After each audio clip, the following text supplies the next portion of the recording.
Hello everybody, and welcome back to another video. Today, would you look at this, we're in a new game, Zenless Zone Zero, the newest Hoyoverse game. Today, we're going to talk about it, talk about what I like about it, what I don't like, go over things like the wishing system, the combat, everything that Zenless Zone Zero has to offer. We are going to touch on it all here today. So without further ado, let's get into the video.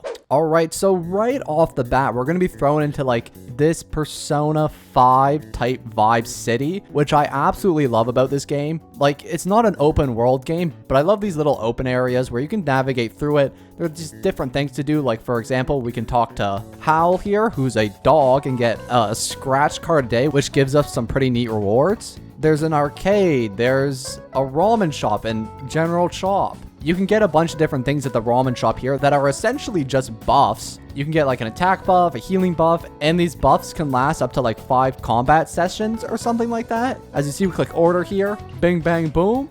And the chef, he even has cool animations. He's gonna cook us up a little something special. This is very pretty stuff. I love this. And look at that.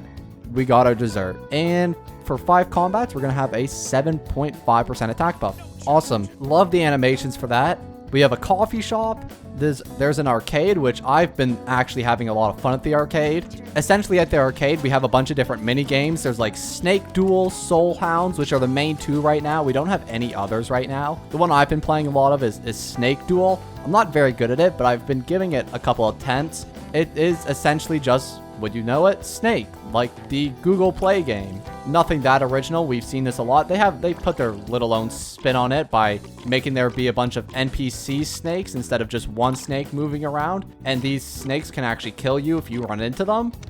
As you see there, I am terrible at this, and I got a huge game over there by running into another snake. That's essentially what that minigame is. The other one here, Soul Hound, isn't my favorite in the world. You basically play as like this dog who like eats through stuff and can do a bunch of cool things and suck up things with vacuums. It's kind of neat. Not my favorite minigame in the world, but maybe you'll enjoy it once the game comes out. Fun fact, I'm actually number 7 on the leaderboard right now for Snake Duel because I am so good at it. Unfortunately, there are a bunch of sweaty streamers that are beating me right now, but that is fine. I will happily take my number 7 spot. Also, by doing this, you get like a ton of achievements. You get these things that are called film, and film is what you actually use to do wishing in this game. If we go to the main menu here, you're going to see signal search there on the bottom right hand corner, and this is the wishing screen. Now wishing, or I guess whatever they call it in this game, is super interesting. It's very similar to Genshin Impact and Honkai Star Rail. You're going to have your standard banner here, and then you're also going to have your limited banner. The limited character right now is Ellen, a shark girl who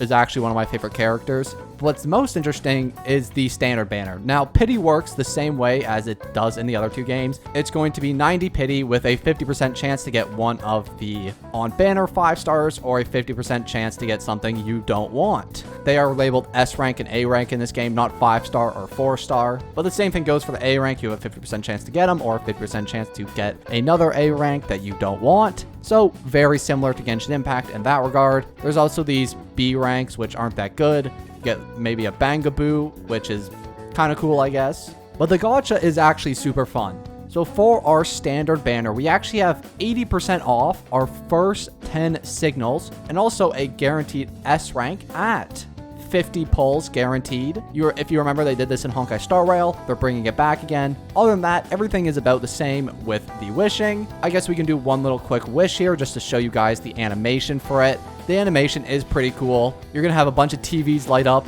and it's going to tell you what you got here. For this time, I got a B rank. As you see, the TV right there shows me B rank. So we got some lame B rank character that we don't care about. There we got a Boogaboo or whatever. Pretty cool stuff.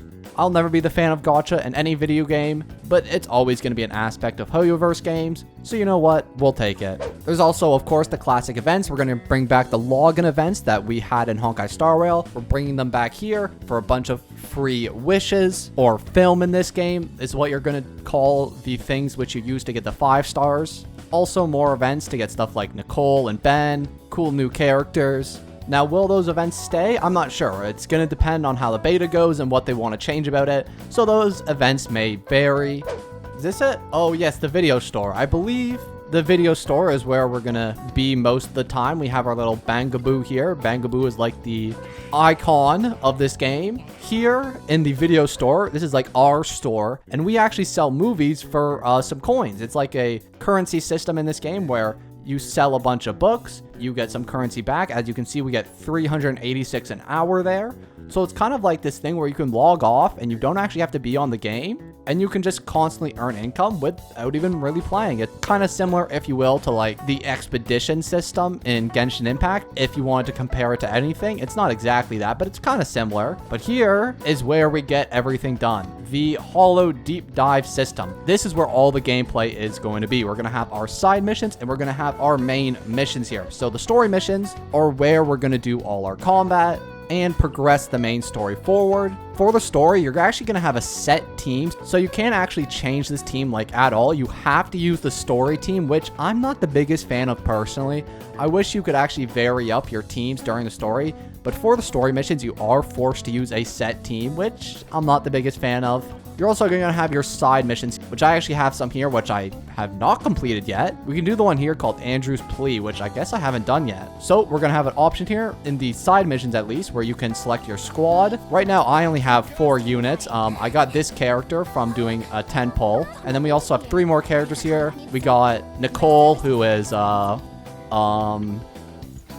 Nicole.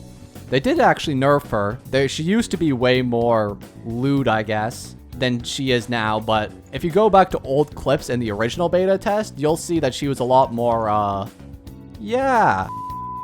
And here we are. So this is where we're going to be spending about 70% of our missions in. It's going to be like this little computer screen room where we have to navigate around in like a little maze to try to figure out what we need to do.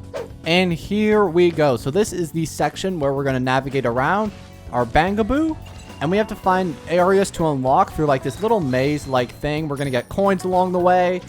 We get some other rewards that we're going to use to upgrade our characters later on. Lots of cool stuff here. The one we have here now is a little simpler than most, but generally these are kind of difficult to navigate through. And then eventually, during the little maze section, you're actually going to have to enter combat. Now, combat in this game is most definitely my favorite part of the game, and especially this gun character here. He's one of my favorites to play. So in combat, it's going to be pretty simple. You can do dodges, you can attack, and you can use your abilities. It's a very simple combat system that really anybody can grasp, but it's very hard to perfect, if you understand what I'm saying. You can even do different combinations with different characters to build up damage on the enemy characters. And if we want, we can click space to switch characters and bring in another one. It's a very simple combat system, but one that I like a lot because I feel like it has a very hard skill gap that a lot of people will struggle to get to. I think the dodging will be the main aspect of that. As you see there, we just did a perfect dodge. The perfect dodging can be very hard to do sometimes. Oh god, you see it again there. Whew. And then every now and again, we have an E ability. We put it up. And you see that one there. She like sucks in the enemies. And then we switch characters. Boom. Oh gosh. We got another perfect dodge there. Switch again. Boom. The combat is so fast paced. And then we get this cool animation at the end. Slashed. We win the battle. And that's how you know it's the end. My only particular problem with the combat is it does feel kind of fast and like it doesn't last very long compared to the other sections of the game. And because combat is such a big highlight of this game, I wish they would put more time into these combat sections because they are super fun. And like one here we actually have now is that we actually have to protect the pylon, similar to like in the Spiral Abyss when you have to protect it against enemies. This is the same thing. We have to protect the pylon here from enemies, make sure they don't get inside the circle as the pylon charges up. So we stick around here, we make sure there's no enemies in the area with our little Bubba-Boo here. Some enemies will appear, but we always got in time to kill them. And that is about everything for the combat of the game. It is super fast-paced, super fun, very simple to understand. And there's super cool characters which you can do different combinations with. Unfortunately, I don't have every character yet, so I can't do a lot of those combinations. I only really have like the basic A tier characters right now. But once I do, I'm going to make sure to like use all those combinations that I can to do some really cool combos. But anyways, that's going to be everything for the combat section.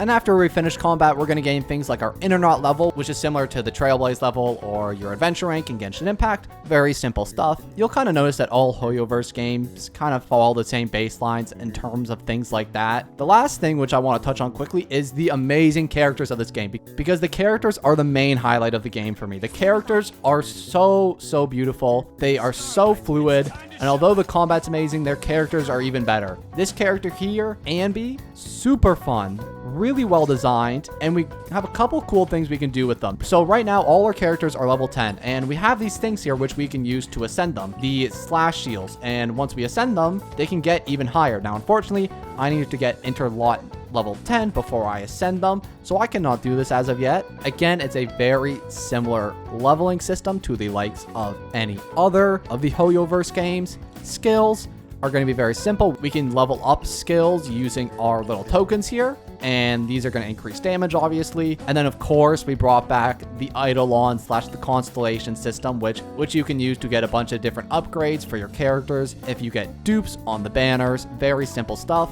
And then the last thing here is going to be the cores, which are similar to weapons or light cones. You can actually roll these on the standard banner and the limited banner. And these are basically just going to be big upgrades for your characters that give different effects. Like this one gives damage bonus. This one lets you inflict more daze on the enemy. Very simple stuff. As you see, I actually have a 4-star here, one on my Nicole, which I actually did get from one of the banners. I think later on in the game, I will get artifacts or a system similar to artifacts. I don't actually have it yet though, but I believe there's something called drive discs, which are like kind of like artifacts, which we can put on our characters, which is going to be interesting to see. I'm not a fan of artifact grinding. I wish they would get rid of the system, but it is what it is.